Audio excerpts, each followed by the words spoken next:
Na koniec drugiego kwartału 2025 roku, według danych portalu gov.pl, dług sektora instytucji rządowych i samorządowych w Polsce osiągnął poziom 2 bilionów 185 miliardów 800 milionów złotych. Tylko w okresie od stycznia do października 2025 roku wydatki budżetu państwa przewyższyły dochody o ponad 200 miliardów złotych. Całkowity deficyt do końca roku planowany jest na poziomie astronomicznych 288 miliardów 770 milionów złotych. Dokąd zmierza Polska? Dlaczego, mimo ewidentnie alarmujących wskaźników wzrostu zadłużenia, temat ten jest niemal pomijany przez polityków? Dzień dobry Państwu. Gdzie podziewają się te pieniądze? Jakie perspektywy i możliwości rozwiązania problemu ma przed sobą kraj? Sprawdźmy to. Na początek warto zaznaczyć jedną rzecz. Problem rosnącego długu publicznego nie jest dla Polski unikalny. Wiele krajów rozwiniętych boryka się z podobną, a czasem nawet znacznie gorszą sytuacją. Ale to wcale nie oznacza, że taki stan rzeczy jest normalny i nie niesie ze sobą poważnego ryzyka. Dla każdego podmiotu gospodarczego, czy to osoby prywatnej, czy korporacji, prawa rynku są te same. Dług jako narzędzie do pokonania chwilowych trudności lub inwestycja w rozwój jest pożyteczny.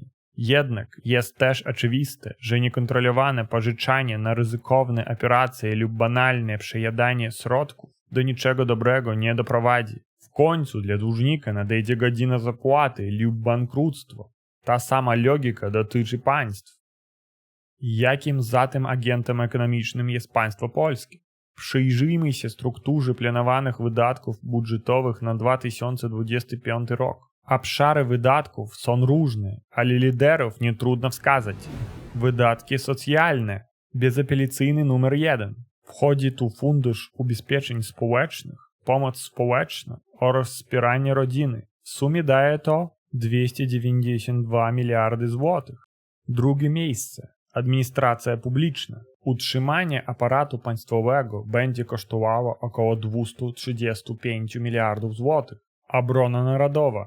Trzeci, choć wcale nie mniej ważny punkt. Łącznie około 141 miliardów złotych. Czwarta z kolei jest obsługa długu.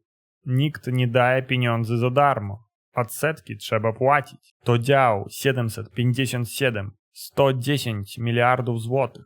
Z czego aż 75 miliardów 500 milionów przypada bezpośrednio na opłatę odsetek od obligacji. Razem te 4 punkty stanowią około 778 miliardów złotych, czyli 84,5% wszystkich planowanych wydatków na rok 2025.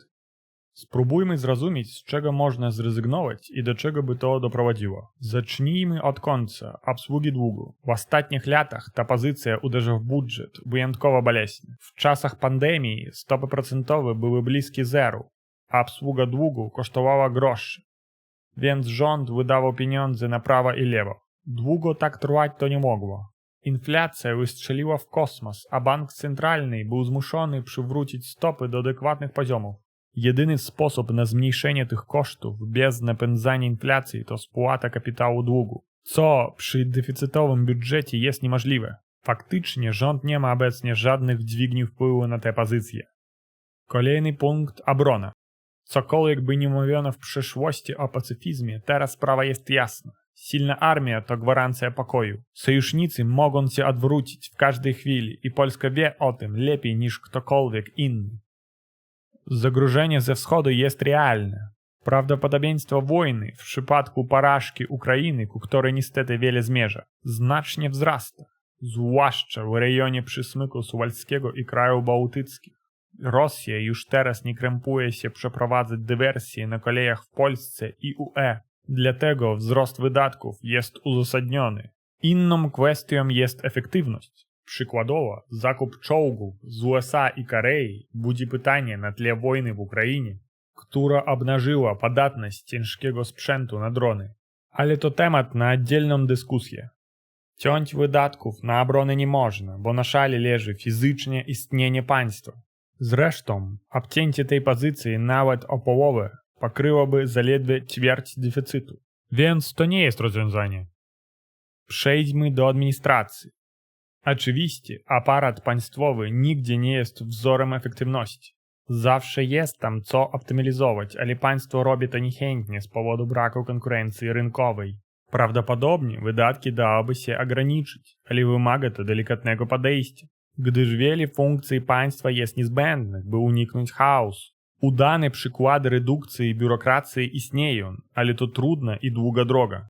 I tak dochodzimy do lidera wydatków, programów socjalnych.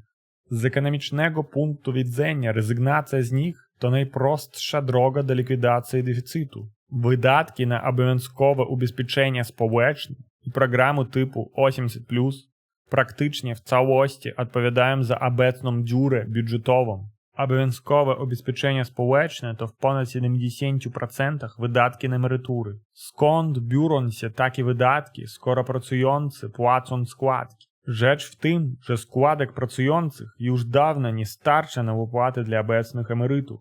Stąd biorą się te kolosalne 184 miliardy złotych dotacji. I demografia jest nieubłagana. Starców będzie coraz więcej, pracowników coraz mniej. Przyczyną jest sama architektura systemu emerytalnego, działającego na zasadzie piramidy finansowej. Gwarantowana emerytura odebrała wielu dzisiejszym seniorom motywację do posiadania licznego potomstwa. Skoro o spokojną jesień życia i tak dba państwo, dzieci przestały być oparciem, stając się ciężkim brzemieniem lub wręcz hobby. W rezultacie równowaga między pracującą młodzieżą a osobami starszymi została zachwiana. Młodzi ludzie, przytłoczeni podatkami i wysokimi kosztami życia, nawet przy szczerych chęciach nie mogą sobie pozwolić na dużą rodzinę. W ten sposób błędnie koło zamyka się i pogłębia. Niewątpliwie istnieją też inne przyczyny kryzysu demograficznego, lecz jedno jest pewne. Ta zapaść prowadzi prosto do upadku systemu emerytalnego i zawalenia się całej tej piramidy. Zadajcie sobie pytanie, gdyby zaproponowano wam umowę, w której jednym podpisem możecie zrzec się państwowej emerytury, ale w zamian nie płacić składek i zostawić te pieniądze dla siebie, co byście wybrali? Ale państwo na to nie pójdzie, inaczej system runie. Rezygnacja z emerytur tu i teraz wywołałaby katastrofę humanitarną wśród osób starszych. Jednak my po prostu przerzucamy problem na barki przyszłych pokoleń. Pracownicy w wieku do 35-40 lat prawdopodobnie i tak nie zobaczą adekwatnych emerytur. Za co więc płacą teraz? Dlaczego człowiek w kwiecie wieku ma utrzymać zupełnie obcych mu ludzi? Jeszcze bardziej kontrowersyjnym działem są wydatki na rodziny, gdzie przysłowiowym słoniem w pokoju jest program 800+. Koszty są ogromne, a swojego oficjalnego celu, poprawy demografii, program nie realizuje. Stworzony przez PiS jako zwykłe kupowanie głosów, program ten już prawie dekadę wisi jak kamień u szyi budżetu. Pozostałe świadczenia pochłaniają mniej środków, ale ich istota jest ta sama. Dlaczego nikt nie rozwiązuje tego problemu? Niektórzy próbują, ale jest to nie bardzo popularne. Deficyt i zadłużenie osiągnęły poziomy, jakich Polska nie widziała nigdy wcześniej. Nasz deficyt jest drugi największy w całej Unii Europejskiej, a koszty obsługi długu także należą do najwyższych. Fundamentalnym problemem demokracji, w tym polskiej, jest powszechnie prawo wyborcze. Nie chodzi tylko o różny poziom edukacji, ale o to, że beneficjenci zasiłków głosują na równi z tymi, którzy te zasiłki opłacają ze swoich podatków. Rodzi to oczywisty konflikt interesów. Podatnicy nie mogą odmówić udziału w tej przymusowej dobroczynności. Wyobraźcie sobie, że jesteście w hotelu ze szwedzkim stołem. Część gości zrzuciła się na bankiet, a spora grupa je za darmo. No cóż, niech jedzą, nie szkoda. Ale nagle ci darmowi goście zaczynają dyktować menu, za które płacą pracujący.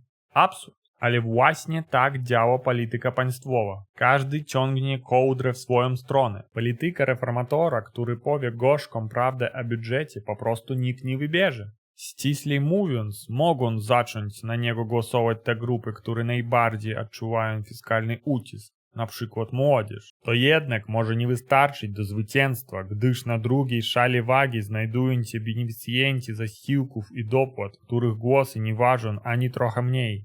Jednocześnie widzimy, jak łatwo politycy ograniczają prawa i interesy tych, którzy nie są obywatelami. Weźmy na przykład Ukraińców w Polsce. Tak, zdarzały się przypadki nadużywania pomocy, ale większość z nich pracowała, płaciła podatki i łagodziła zapaść demograficzną. Czym różni się ukraiński beneficjent zasiłku od polskiego? Tylko jednym – prawem głosu przy urnie. Zatem, czy uda się normalnie rozwiązać ten problem, nie doprowadzając do głębokiego kryzysu? To mało prawdopodobne. Każdy rząd, czy to PiS, czy Platforma Obywatelska będzie dalej pożyczał, a żeby obsługiwać dług, będzie podnosił podatki. To tylko odroczy godziny sądu. Ostatecznie, wybierając między bankructwem, drastycznym zaciskaniem pasa, a dodrukaniem pieniądze, na szczęście większość długów w kraju jest w złotówkach, politycy zawsze wybiorą ostatnie. A to oznacza, że za ten bankiet poprzez inflację i dewaluację oszczędności zapłacą znowu obywatele. Co więcej, w pierwszej kolejności ucierpią najbiedniejsi i klasa średnia. To oczywiste, że Polskę czekają niełatwe czasy. Każdy mieszkaniec ma ograniczony wpływ na sytuację w skali całego kraju. Dlatego mogę jedynie wezwać was do liczenia na siebie i własne siły. Państwo może w każdej chwili wycofać się ze swoich zobowiązań lub włączyć szaloną drukarkę. A przy wyborze kursu politycznego zawsze zadawajcie sobie pytanie, na czyj koszt ten bankiet? Każda pomocna dłoń od państwa jest opłacona waszymi własnymi podatkami. Skoro tak, to po co nam tak drogi pośrednik w postaci państwa? A co wy o tym myślicie? Dzielcie się opiniami w komentarzach. A ja na tym kończę. Do zobaczenia.